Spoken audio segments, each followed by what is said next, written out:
प्रिय विद्यार्थियों, जेके सर की मिक्स क्लास में आप सभी का स्वागत है और माता सरस्वती से प्रार्थना करते हैं कि आप सभी लोगों पर कृपा बनाए रखें, आप लोगों को पर दया दृष्टि करती रहें। आज आप लोगों को इस क्लास के माध्यम से स्वर संधि के एक भाग जो वृद्ध संधि कहा जाता है, वृद्ध स्वर संधि, उसके बारे में समझाने जा रहे हैं और बड़े आसानी से समझ में आ जाएगा, ठीक से समझ में आ जाएगा। कई बार विद्यार्थियों ने कहा कि इसको कैसे समझें, याद करते हैं भूल जाते हैं, रटना पड़ता है। रटना नहीं पड़ेगा, ध्यान से देखें और समझ लें। स्वर संधि का भाग होता है वृद्ध संधि। वृद्ध संधि, वृद्ध वृद्ध संधि, वृद्ध संधि का सूत्र है, वृद्ध संधि का सूत्र है वृद्ध रेच। वृद्ध रेच, इसका मतलब है आत, यानी कि छोटा आ और बड़ा आ से परे, अर्थात इससे आगे एच हो तो वहां पर वृद्ध हो जाती है और वृद्ध संधि कहलाती है। तो ये एच क्या है, एच समझ लें। एच प्रत्याहार है। एच प्रत्याहार कैसे बनता है, उसमें कौन कौन से शब्द होते हैं, कौन कौन से अक्षर आते हैं। एच प्रत्याहार, एच प्रत्याहार ध्यान से देखें, जहां से ए शुरू होती है, ए, वहां से इसमें प्रत्याहार के वर्ण लिए जाते हैं। ये पाणिनि के 14 माहेश्वर सूत्र हैं, उसमें देखें ए, ओ,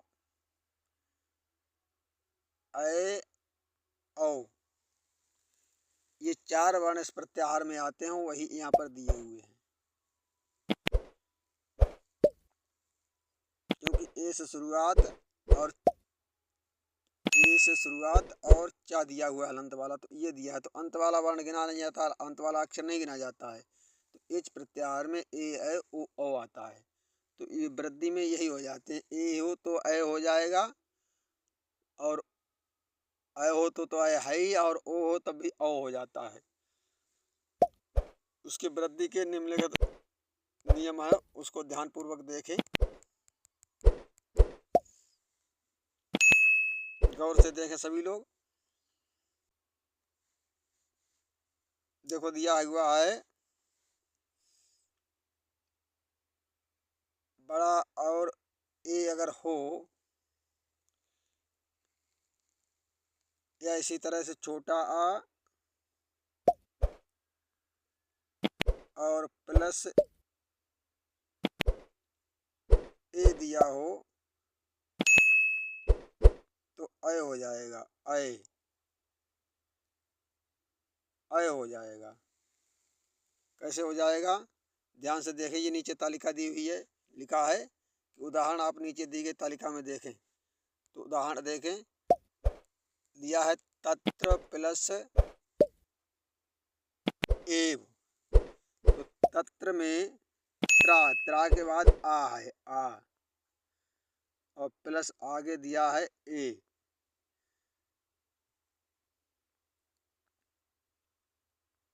आगे ए दिया है, आ और ए मिलकर के जो है वो अरे बन रहा है, तभी हो रहा है तत्रैव, तत्रैव। और इसी तरह से अब प्रियसी, इसमें हो रहा है प्रेयसी।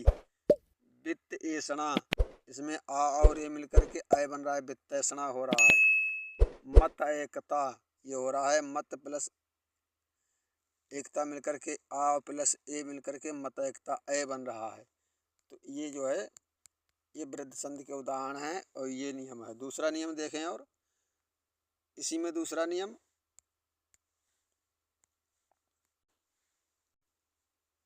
वृद्ध संधि में दिया है, वृद्ध संधि में आ प्लस ओ होता है तो बराबर औ हो जाता है। आ प्लस ओ मिलकर के औ हो जाता है।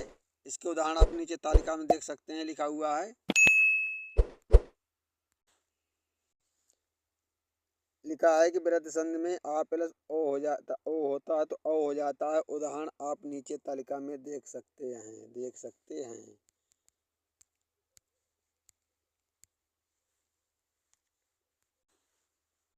दिया है जल प्लस औघ, इसमें भी ला के बाद आ की आवाज आ रही है, यानी कि कोई भी वर्ण जो होता है व्यंजन वर्ण बिना आ के पूरा नहीं होता है, उसमें आ मिलता है, आ की आवाज निकलती तभी पूरा उच्चारण किया जा सकता है। तो आ प्लस ओ मिलकर के बन रहा है आ प्लस ओ, मिलकर के बन रहा है औ बन रहा है औ। ध्यान से देखो, जल प्लस ओग बराबर हो गया जलौघ, जल प्लस ओस बराबर हो गया जलौस, और जल प्लस ओक बराबर हो गया जलौक। तो इस प्रकार से वृद्धि संधि में स्वरों की वृद्धि हो जाती है। एच प्रत्याहार के अंतर्गत ए ऐ ओ अगर होता है तो ए का औ हो जाता है और ओ का औ हो जाता है, लेकिन ये छोटा आ या बड़ा आ के बाद आते हैं तभी होता है। तो इस प्रकार से हमने वृद्धि संधि आप लोगों को समझाई, आप लोगों ने देखा और समझ लिया। शायद एक ही बार में समझ में आ गया होगा, एक बार में ना समझ में आए तो दोबारा फिर से एक बार रिपीट कर लें, देख लें, समझ लें वीडियो को। और जानकारी अच्छी लगी हो तो लाइक करें, कमेंट करें और अपने साथियों को छात्र हितों के लिए अधिक से अधिक शेयर करें, ताकि इस महत्वपूर्ण जानकारी का लाभ आपके अन्य साथी भी ले सकें। और अगली क्लास में आप लोगों से फिर मिलते हैं एक महत्वपूर्ण जानकारी के साथ। तब तक के लिए जय हिंद।